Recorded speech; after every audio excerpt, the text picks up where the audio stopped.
આવું કરી કરી માતાઓ તો બધી ભેગી કરી કરે આજે એની બધી વસ્તી દુખી થાય. શું થાય છે? દુખી થાય છે. તમારે જવું હોય તો જોજો, પૂછવું હોય તો પૂછજો. જેના જેના પૂર્વજો વડીલો જબરાન જાદુગર હતા ને એની વસ્તી આજે દુખી છે. મને સાંભળીને જાઓ. કેમ દુખી છે?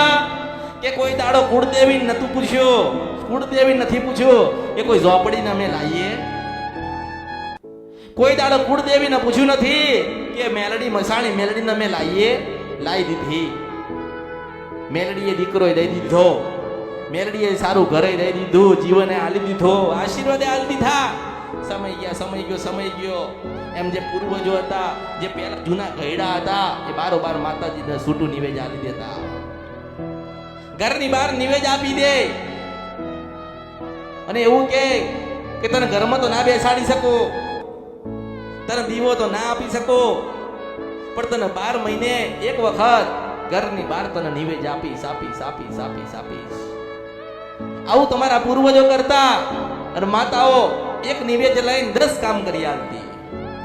આજે 50 વર્ષ થયા, 60 વર્ષ થયા, 100 વર્ષ થયા, એ માતા અલોપ થઈ ગઈ, દેખાતી નથી હવે.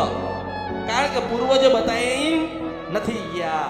ખાલી એટલું સાંભળ્યું કે ઘરની બહાર અમારે કોઈ દાદા હતા, પરદાદા હતા કે ડોહા હતા ને ઘરની બહાર નિવેદ કરતા. પણ કોનું કરતા હતા એ ખબર? આપણી કુળદેવીને પૂછવા જઈએ છે તો આપણી કુળદેવી બતાવતી નથી. કારણ કે કુળદેવીને ખબર છે કે નતું કરવાનું એ કરીને બેઠ્યા છે. મન મારા કીધેમ નતા, મારું સાંભળ્યું નથી.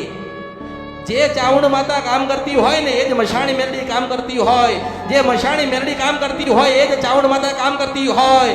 जो लंगोट का सच्चा और जबान का पक्का होगा, एना ज मेरड़ी वाला साको मेरड़ी सोड़ खोन तोड़ खा